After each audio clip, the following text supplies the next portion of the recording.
ఎవరిని టార్గెట్ చేయాల్సిన అవసరం లేదు. ఇక్కడ స్పష్టంగా ఆంధ్రప్రదేశ్లో జగన్మోహన్ రెడ్డి గారి పరిపాలన పూర్తిగా విఫలమైపోయింది. ప్రజలకు న్యాయం చేయలేకపోయారు, మేలు చేయకపోయారు. అవి ఫుల్ఫిల్ చేయాలంటే, ఆంధ్రప్రదేశ్ని ప్రగతి పదంలో ముందుకు నడిపించాలంటే, అన్ని వర్గాలకు న్యాయం జరగాలంటే, ముఖ్యంగా పేద ప్రజలు అలాగే అణగారిన వర్గాలకు న్యాయం జరగాలన్నా, విద్యార్థులకు ఉద్యోగాలు రావాలన్నా చంద్రబాబు నాయుడు గారు రావటమే ప్రధానమైనటువంటి అంశం. చంద్రబాబు నాయుడు గారు ముఖ్యమంత్రి చేస్తేనే ఆంధ్రప్రదేశ్ భవిష్యత్తులో నిలబడుతుంది. లేకపోతే భవిష్యత్తు ప్రశ్నార్థకంగా మారుద్ది ఆంధ్రప్రదేశ్లో. వాలంటీర్ల సిస్టమ్ అనేది ఏ విధంగా ఉంది అనుకోవచ్చు? వాలంటీర్ సిస్టమ్ అనేది ఇప్పుడు పేద వర్గాలకు ఉద్యోగాలు కల్పించమని చెప్పారు, కానీ వైఎస్ఆర్సీపీ కార్యకర్తలను తయారు చేసుకోమని చెప్పలే ప్రజలు. అది 100% వైఎస్ఆర్సీపీ కార్యకర్తలే తప్ప వాలంటీర్స్ అది ఉద్యోగం కాదు, లేదా ఉద్యోగం కల్పించే విధానం కూడా కాదు. అంటే ప్రస్తుతం జగన్ పరిపాలనలో ఐటీ రంగం అనేది ఏ విధంగా ఉంది? ఐటీ సెక్టర్ లో జాబులు అనేది ఏ విధంగా ఉంది? ఇప్పుడు ఆంధ్రప్రదేశ్లో ఐటీ రంగం లేదమ్మా. 100% ఐటీ రంగం లేదు, ఈ ఇండస్ట్రీ లేదు, అలాగే విద్యార్థులకు సంబంధించిన విద్యారంగం లేదు. అన్ని శాఖలు ఇక్కడ కుదిరి పడిపోయి ఉన్నాయి.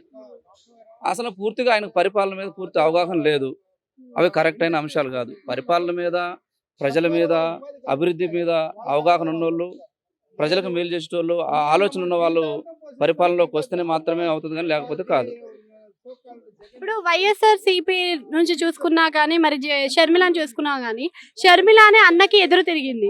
సో అలా ఎదురు తిరగడం వల్ల, విమర్శలు చేయడం వల్ల మరి షర్మిలకి ఏమైనా సపోర్ట్ వచ్చే ఛాన్స్ ఉందా? ఇప్పుడు షర్మిల గారికి సపోర్ట్ అయినా, వైఎస్ జగన్ గారికి సపోర్ట్ అయినా, అవి వాళ్ళ కుటుంబ అంశాలు. ఇక్కడ వాళ్ళు సపోర్ట్ ఇచ్చుకోకపోయినా ప్రజలకు కావాల్సింది ఒక మెరుగైన పరిపాలన, ఒక మెరుగైనటువంటి ప్రభుత్వం. ఆ దిశగా ప్రజలు ఆలోచిస్తారు, కానీ సపోర్ట్ అన్సపోర్ట్ అనేది ప్రజలు ఆలోచించే పరిస్థితులు ఇప్పుడు లేరు. పవన్ కళ్యాణ్ గారు అండ్ మన టీడీపీ చంద్రబాబు నాయుడు గారు పొత్తులో వస్తున్నారు కదా, అలా పొత్తులో రావడం వల్ల మరి ఎవరికి లాభం? మరి ఏమి ప్రభుత్వం నుంచి అధికారం అనేది పవన్ కళ్యాణ్ గారికి వస్తుంది? ఇప్పుడు ఒక పార్టీ అధినేత ఏ నిర్ణయం తీసుకున్నా ఆ పార్టీలో ఉన్నటువంటి ఆలోచన విధానం, ఆ పార్టీ యొక్క మెజారిటీ నిర్ణయం ప్రకారమే నిర్ణయాలు తీసుకుంటారు. కాబట్టి ప్రజలు చంద్రబాబు నాయుడు గారితో కలిసి పనిచేయాలనే ఆజ్ఞ, లేకపోతే వాళ్ళ నుంచి ఆలోచన వచ్చి ఉంటుంది. కాబట్టి పవన్ కళ్యాణ్ గారు ఆ మాట చెప్తున్నారేమో అని మనం భావిస్తా ఉన్నాం.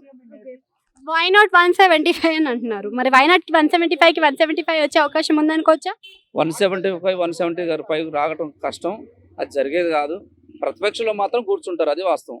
టీడీపీకి ఎన్ని సీట్లు రావచ్చు? మరి టీడీపీకి ఇప్పుడు ఉన్న పరిస్థితుల్లో 175లో మాకు తెలిసి ప్రజల యొక్క ఆలోచన విధానాన్ని బట్టి 100 సీట్లు ఎక్కువ వస్తాయని మేము అనుకుంటున్నాము.